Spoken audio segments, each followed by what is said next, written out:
السلام عليكم ورحمة الله وبركاته. قيان هورين كوان جدا جيسني جو لدرسان أو قلت أبا قيا شريان أما تقول عشان دبرنا فودي سينجل زيدين فودي أو قلت كتاتو دبدي خبجا في الرافودي واي هواسا كيني خيسا قلتي وما تخرجي خيسا قلتي خبجا في الرافودي سيتانا سجلتي si lagi far sutti ma nuti shekoti na sioli war jima kama tembe ne kama dingara o gifte nuti waye jima kanya no rambe kan lagi far sutti ma dars mari fe wete beita jima no kame be ka aboitenya kama ni be na wan jimante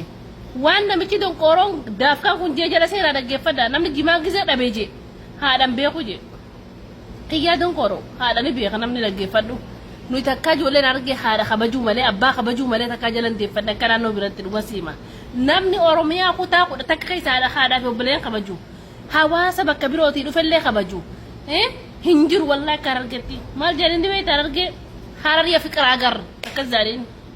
sigalte sila makan kunu kana mu hararge bi jallan no kana me sila jima kamane sakrane namni jima na sakranse hararge bi sakrana jani ndage fatte don koro mali waji ma kama don wati jima ratti jima boda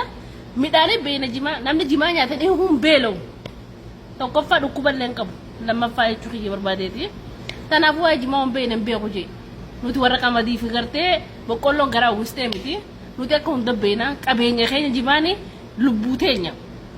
nama sakhrasu jiman takana ma jima kame hada khore ngarre nama jima kame